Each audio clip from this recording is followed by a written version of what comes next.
찬송가 314장.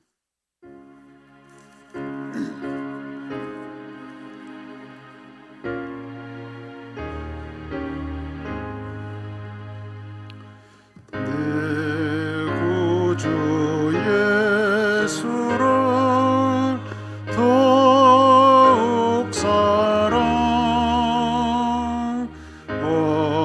엎드려 비는마 들어소서. 내 진정 소원이 내 구주 예수를 더욱 사랑 더욱 사랑. 이전엔 세상 나 기뻤어도 지금 내 기쁨은 오직 예수. 다만 내 비는마 내 구주 예수를 더욱 사랑 더욱 사랑. 이 세상 떠날 때 찬양하고 숨질 때 하는 말 이것일세. 다만 내 비는마 내 구주 예수를 더욱 사랑 더욱 사랑.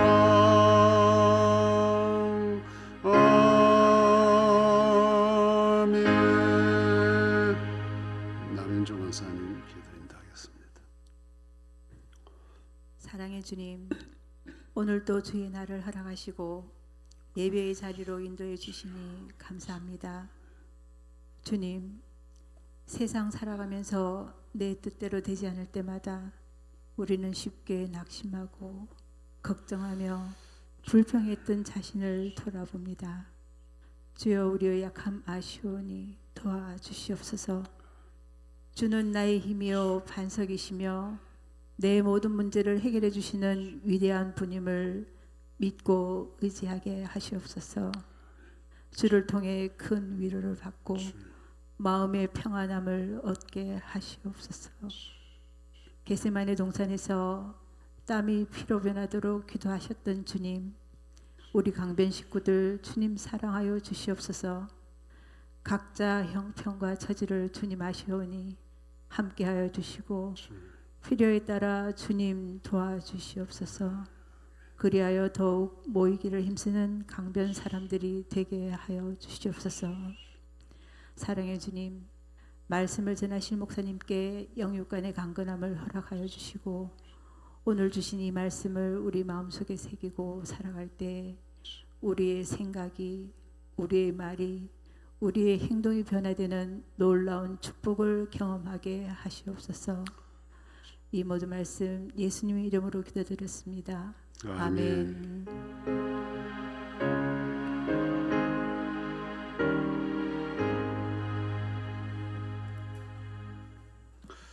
하나님 말씀은 이사야 10장 1절부터 4절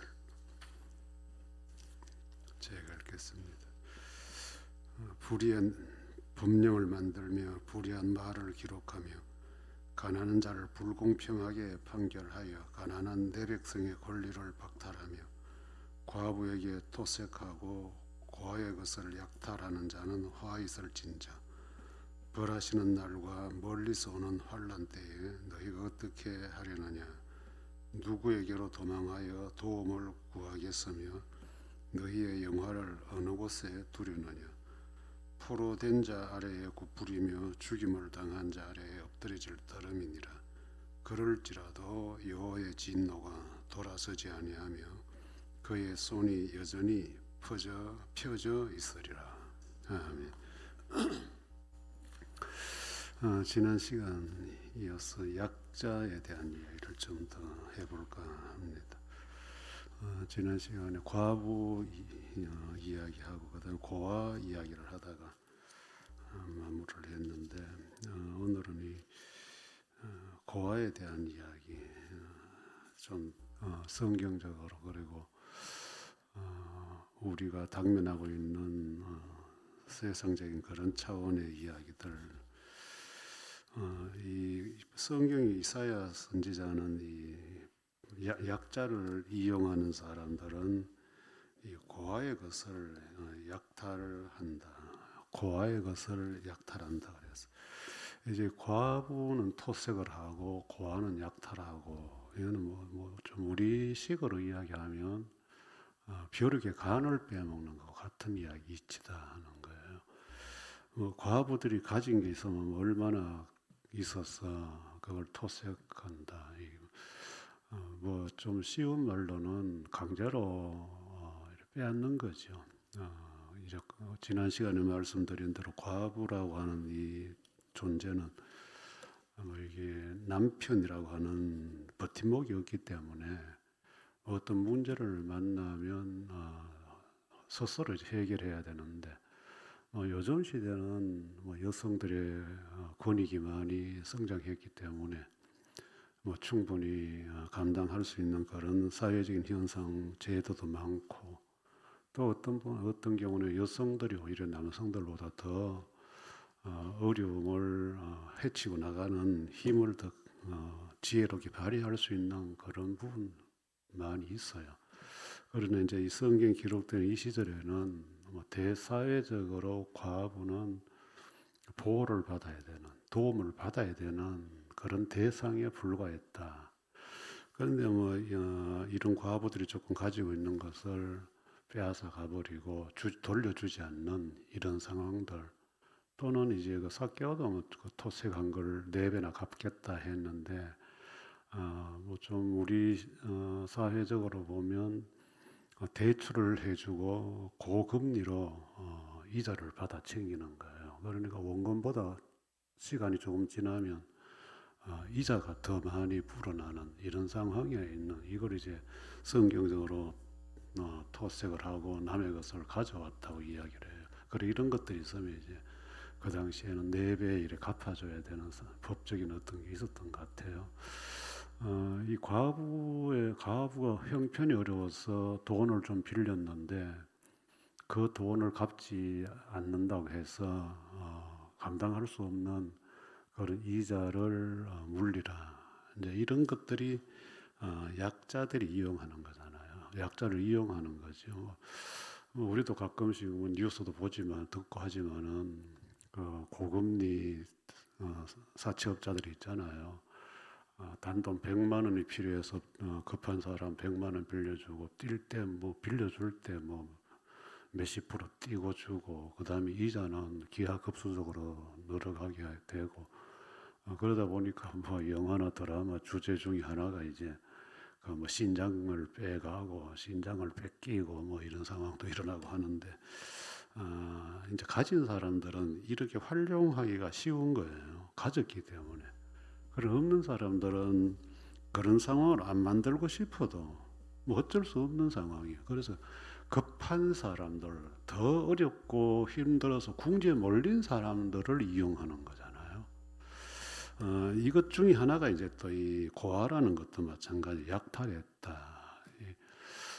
요즘은 이제 좀 보기가 드물어졌는데 옛날에 애들 앵벌이들이 많았잖아요. 거지들도 많았고 그래 그 보면 항상 왕초라는 존재가 있어요. 왕초.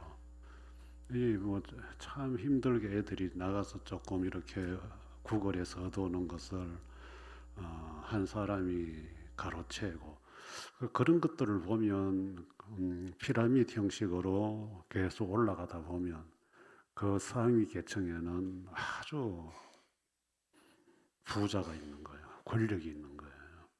그러니까 이제 바닥에서부터 이제 그 저인 방식으로 싹 썰어가는 존재들이 바로 이 강자들이에요. 그 약자들은 뭐 어쩔 수 없죠. 뺏기는 줄 알면서도 뭐 먹고 살아야 되니까 당장 알면서도 할 수밖에 없는. 그 중에서 특히 이 고아들은 뭐 부모들이 없으니까 뭐 살아도 그만 죽어도 그만 살려도 그만 죽여도 그만 뭐 사회적으로 어떤 제재가 없는 버려진 아이들이니까. 그래 이런 아이들을 것을 약탈했다 하는 거예요. 이제 보면 뭐 우리 동양 쪽에는 이 아동들에 대한 이 대우, 차별 이런 게 많이 좀 둔화되어 있다 그래요. 뭐 우리는 이런 문화 속에 컸기 때문에 모르는데 이제 이 외국 특히 미국 같은데 유학을 갔다 온 사람들 이야기 들어보면 우리 한국 사람이 가서 제일 적응하기가 힘든 게 첫 번째가 이제 그 아이들 관계라 그래요. 그 이제 우리 뭐 한국식 교육을 시키고 이민을 가서 미국식 교육을 하려고 하면 이 아동보호법에 걸린다 그래요. 이 학습을 강제로 시킨다든지 아니면 임의로 외출을 못하게 한다든지 뭐 또 아빠들이 화나면 한 대 또 때린다든지 이렇게 되면 뭐 본인 가정에서 가족들 중에 신고하는 경우도 있지만은 혹 이웃 사람이 보고 신고해도 그거는 굉장한 법의 저촉을 받는다 그래. 그만큼 아이들 보호가 그들에게는 강하게 돼 있다는 거죠. 제가 어느 책을 보니까 어떤 의사가 미국 이민을 갔는데 그 이제 뭐 한국식 교육 방식이 젖어 있으니까 애가 학교 교육을 못 따라가고 하니까 이제 막 강제적으로 막 이렇게 프레스한 거예요. 그래 그걸 누가 신고를 했는데 그 법원에서 6개월 동안 아이에게 접근할 수 없는 접근 금지령이 내렸다는 거예요. 그래서 이 의사는 혼자서 방을 얻어가지고 집 밖에 나와서 사는 거예요. 아이 옆에 못 가고. 그래서 그게 이제 스트레스가 되고 6개월 만에 중병이 와가지고 죽었다는 그만큼 스트레스 나쁘라는 거. 예를 들면서 이제 친구 의사 이야기를 어느 의사가 그래 했더라고요. 그만큼 이 외국에는 이 아이들 대하는 이 태도 부모라고 마음대로 할 수 없는 이런 상황이라면 하물며 이 사회적으로 약자들의 그 약탈하는 이런 행위는 참 있을 수 없는 일이잖아요. 뭐 이제 우리는 보면 꼭 부모가 없는 고아라기보다는 지금 우리 사회에도 이 외국인 근로자들이 많이 들어와 있잖아요. 그 이제 부모 떠나서 이제 나그네로서 여기 와 있는데 그래 이제 제가 그 강의 마치고 공강 시간이 날 때는 그 자갈치 스키장 뒤에 그 남항부두에 가서 이제 운동을 좀 이렇게 뒷바퀴도 좀 하고 이렇게 왔다 갔다 하면서 1시간 정도를 운동을 하는 시간을 가지고 있는데 거기에 보면 그 동남아 애들 조그마한 애들이 때를 지어 가지고 이그 어선 배에 일을 하더라고요. 뭐 물건도 실어주고 거물도 털고 뭐 배가 항해 나가기 전에 뭐 이렇게 짐도 싣고 하는 이런 일을 하는데 참 보면 진짜 눈으로 보기에 좀 민망할 정도로 그 뭐 선준지 선장인지는 모르지만 이런 사람들은 아주 뭐 맛난 거 시켜서 술을 곁들여서 먹고 있는데 걔들은 보면 그 점심시간 후반에 간식 시간이 보면 그 컵라면 하나씩 해가지고 이렇게 둘둘 말아가지고 먹고 또 고함 깨 지르면 또 그 마치 자동 로봇같이 팔딱 일어나는 이 긴장감이 쩔어 있는 거죠. 그 이제 그런 거 보면 참 아직도 우리는 조금 더 깨야 되는 세상이다 하는 생각을 좀 해요. 왜 같은 뭐 국적이 어떻든 사람은 같은 사람인데 꼭 저렇게까지 해야 될 필요성이 있을까? 뭐 음식을 먹으면 자기들 먹는데 좀 같이 앉아서 먹을 수도 있고, 그리고 뭐 꼭 일찍이 그렇고 하면 꼭꼭 킥킥 질러가면서 할 건 또 뭐 있을까?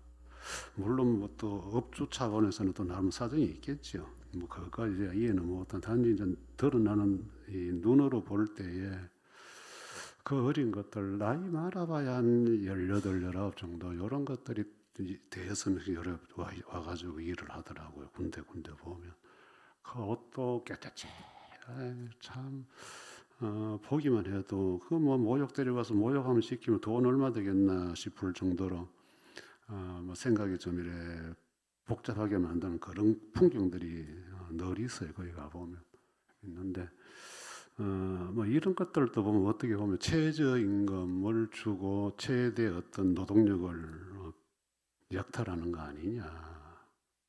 뭐 이제 그런 업주들이 들으면 내 욕하겠지만은 니도 해봐라 짜서 하겠지만 그러나 기본으로 이게 그래 이제 이 약자 힘은 내보다 힘이 없는 사람 꼭 고아만의 문제는 아니겠죠. 이게 지금 우리 교회 또는 참 교인들이 모이거나 목사들이 모이면 이제 그 화두 중에 하나가 이제 우리 교단에서 욕설파문 일으킨 그 목사님에 대한 이야기를 하거든요. 하는데 이제 오늘 이제 뭐 원로 목사 뭐 투표한다 그래 광고가 났던데 뭐 좀 어폐가 있다고 저는 봐지고 덕이 안 돼서 사면하는 목사를 원로 목사로 초대한다는 그런 교회도 또 좀 뭐 이게 뭐 유튜브로 누가 들으면 내보고 또 욕하겠지만은 저는 좀 그래 이제 이게 이제 화두가 돼 있는데 이제 이 동정하는 쪽에서는 이런 이야기를 해요. 뭐 여자짓 한 것도 아니고 뭐 욕 좀 한 거 가지고 꼭 그렇게 뭐 사면까지 시킬 필요 있냐 이런 이야기를 이제 여자짓도 아닌데 뭐 그게 뭐 그렇게 중하냐 이제 사람 생각하기 나름인 것 같아요. 그래서 저는 이제 또 생각이 조금 왜 다른 생각이 아니고 주님께서 가르쳐 주신 말씀의 핵심이잖아요. 사랑하라는 거는 이웃을 사랑하라, 형제를 사랑하라. 이거는 뭐 부차적인 어떤 저 바닥에 있는 말씀이 아니고 가장 핵심 두 기둥 하나님 사랑, 이웃 사랑 두 기둥이에요. 그런데 이제 자기가 좀 이렇게 힘이 있다고 해가지고 같이 일하는 동력자들, 부교육자들 예를 들어서 막 그렇게 입에 담지 못할 욕설을 쏟아냈다는 거는 뭐 여기에 나오는 이런 부류들과 다를 바가 없다고 생각해요. 그래서 저는 그런 이야기를 해요. 저는 그렇게 생각 안 한다. 더 나쁘다. 간음이라는 거는 뭐 성인 남녀가 합의해서 해서 들통나서 붙잡혀 들어가는 거지만 일방적이진 않지 않냐. 그 잘했다는 게 아니고 죄의 어떤 무게 경중을 따지면 성민으로서 뭐 둘이 좋아서 한 그게 뭐 덕이 안 되고 붙잡혀서 죄가 된 거고 이거는 하나님 앞에 사람이 사람으로서의 이게 상하관계를 가지고 짓누른다는 이게 난 더 질이 안 좋다 생각한다. 그렇게 이제 저는 이제 반대 이론을 좀 펴고 이래 하는데 뭐 사람들 나름이고 또 성경을 놓고 보는 관점이 나름이겠죠. 그러나 분명한 거는 자기가 좀 힘이 있고 좀 강하다고 해서 그러면 안 된다. 이제 조금 이렇게 스케일 규모가 좀 큰 교회들 목사님들은 좀 그런 게 좀 있어요. 저도 전도사 때 사실 제가 모셨던 그때는 그 교회가 제일 고시내 제일 큰 교회였으니까. 그래서 제가 이제 대학원 졸업하면서 경주 농촌교회에 가겠다고 했을 때에 저도 사실 책으로 한 대 맞았어요. 그런 분들은 자기 말 안 들으면 해요.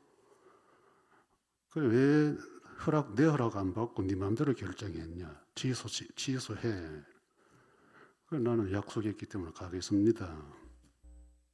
그러니까 책을 가지고 막 저를 공격을 했어요. 너무 갑작스럽게 당해서 맞긴 맞았지만, 그래서 뭐 저한테도 그랬지만은 뭐 그 밑에 부목사님들 교역자 회의하고 이러면 뭐 욕은 안 하지만은 굉장히 그 회의를 마치고 나면 이 자괴감이 생겨요.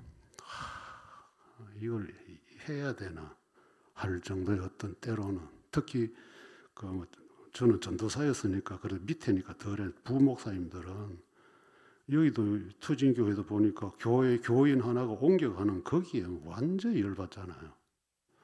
뭐 우리 같으면 뭐갈 수도 있고 올 수도 있는 거지. 그거 뭐 어떻게 오는 사람만 있고 가는 사람 없이 할 수 있냐는 거지. 근데 또 돈 많은 사람들이 가면 더 하고. 그럼 이제 규모가 큰 데일수록 그런 경향이 강하게 있어요. 참 이런 것들을 보면서 이 약자라는 개념이 우리가 이렇게 설교를 하고 가르치면서도 이거는 안 고쳐지는 것 아니냐. 여전히 드러나는 시선들 앞에서는 서로가 다 이해하는 것 같은데 숨어 들어가면 이 이중 삼청 구조의 어떤 이런 것들은 그대로 존재되어 있지 않나 하는 걸 많이 느껴요. 여러분들 제가 늘 이야기하지만은 사람이라는 거는 좋은 사람이 있고 덜 좋은 사람은 있을 수 있어요. 친한 사람이 있고 친하지 않는 사람은 있을 수 있어요. 그러나 어떤 사람은 극대적 해주고 어떤 사람은 극히 무시하고 깔보고 얕보고 말 틱틱 함부로 하고 행동 거칠게 하고 이런 이분화된 인격을 가졌다면 아직도 우리는 이 주님이 가르치신 이 성경하고는 거리가 멀어 있다. 그런데 실제로 존재해요. 교회 안에 존재합니다. 이게 참 슬픈 일이잖아요. 그래 안 해보려고 노력은 하는데 혹 뭐 저도 여러분들 눈에 그래 비칠 수 있겠죠. 어떤 부분에서는. 그런데 이제 또 이런 것들이 있긴 있더라고요. 뭐 학교에 가서도 학생들이 약한 아이들 이렇게 좀 이래 해주면 또 은근히 그런 사람들은 또 이렇게 뭐 개긴다 그럴까요? 뭐 좀 그런 게 또 있어요. 고맙게 받아들이질 않는 또 이제 이런 게 있기 때문에 어쩜 또 이렇게 이래 하는지 몰라요. 그렇게 하는 사람들은 뭐 제가 나간 학교에도 어떤 분은 그 강의 시간에 굉장히 학생들을 그 인격적으로 이렇게 좀 하는 분이 계신다 그래요. 그래서 학생들이 그 중간에 그만두고 나가기도 하고 뭐 이런 일이 있다는데 뭐 그런데 또 그런 분들이 개인적으로 이렇게 만나면 굉장히 또 싹싹하고 또 잘해요. 그런데 이제 숨어 들어가면 이제 또 다른 모습으로 또 이렇게 변화를 일으키는데 여러분들 우리는 교회 안에도 고아 같은 사람들이 있을 수 있어요. 약하고 이런 사람들은 뭐 우리가 막 표신하게 막 도와주고 뭐 이러진 않아도 인격적으로 말 한마디라도 그냥 이렇게 좀 따뜻하게 대해주면 그런 사람들은 굉장히 위로가 되고 힘이 되지 않냐. 그래서 신앙인은 성경에도 이야기하지만은 고아와 같은 사람들 돌봐줄 의무가 있다. 의무가. 그래 뭐 과부도 마찬가지지만은 이 과를 돌봐야 될 의무가 있는데 그 사람들을 더 이렇게 공동체 안에서 그 아웃사이더로 몰아내는 거는 합당하지 못한 신앙인의 자세가 아니냐 하는 이걸 이제 하나님이 교훈으로 주시는 것 같아요. 우리 예수님은 어떤 이 고아라는 이 개념을 이야기할 때에 우리를 놓고 내가 너희들을 고아와 같이 버려두지 않겠다. 이 말은 고아를 챙기시는 분이라는 거죠. 챙기시는. 그럼 우리도 주님 닮아서 고아 같은 그런 존재들. 또 과부의 한을 들어주셨던 예수님이니까 과부의 억울함을 풀어줄 수 있는 그런 마음가짐들. 이것이 교회들이 회복해야 될 거 아니냐. 그런데 이제 교회가 자꾸 이제 강자 쪽으로 흘러가고 물질적으로 흘러가고 이래야 된단 말이에요. 그래서 제가 대학 다닐 때 참 존경했다기보다는 그분 그 교회 개척을 시작하면서 우리 한국 교회에 굉장히 새로운 신선한 목사로 등장을 했거든요. 그래서 제가 대학원 때 참 그분 쓴 책은 거의 다 사서 읽을 정도로 굉장히 좋아했는데 그래 이번에 보니까 거기도 또 은퇴를 하시면서 저 아들을 갖다 꽂아놓고 저 아들은 또 문제를 일으켰는데 자기는 얼른 앉아가지고 저희가 개척을 했으니까 돈을 40억을 내놔라 해가지고 또 그렇게 뒤가 또 참 사람이라는 거는 니나네는 없이 참 뒤끝이 어느 한순간은 참 존경받을 수 있지요. 그러나 그게 꾸준하게 끝까지 가는 게 참 힘든가 보다 싶은 생각이. 그런 분들도 자기가 한 말들, 자기가 한 설교 다 활자가 돼가 책이 나와 있는데 그걸 다 덮어버리고 또 새로운 변신된 모습으로 탁 등장해 나오시니까 뭔가 싶은 생각이 나요. 그래 여러분들 사람이라고 하는 건 이렇게 변할 수밖에 없는데 나이 따라 세월 따라 약간씩 변할 수는 있겠지만 그런 하나는 변하면 안 되잖아요. 우리는 하나님의 사람들로 만나서니까 하나님의 사람들답게 서로 존중할 줄 아는, 서로 높여줄 줄 아는, 얕보고 깔보고 무시하고 이런 근성 아예 우리 마음에 삭트지 않도록 특히 교회 중직자들은 이런 마음가짐을 늘 단련을 시켜야 됩니다. 이것도 벼슬이라고 생각하는 사람들이 있어요. 벼슬이라고 생각해가지고 내가 뭔데 하는 사람들이 있는데 그런 게 자꾸 크면 여러분들 인간성에 복층이 생겨요. 나는 직분자, 니는 평신도 참 이상한 용어들이 등장해요. 내 말 안 듣고 말이지 네 마음대로 하냐 이런 식으로 이상한 게 나와요. 논리가. 그래 되면 벌써 니는 내 밑에 이게 생기는 거야. 그리고 고아는 꼭 부모 없는 자만이 고아가 아니고 신앙생활도 혼자서 해야 되고 하는 약한 사람들이 있어요. 이런 사람들 우리 좀 잘 챙기고 이렇게 손잡고 같이 가면 좋지 않을까 하는 마음이에요. 주 예수 그리스도의 은혜와 하나님의 사랑과 성령의 교통하심이 너희 무리와 함께 있을지어다. 아멘.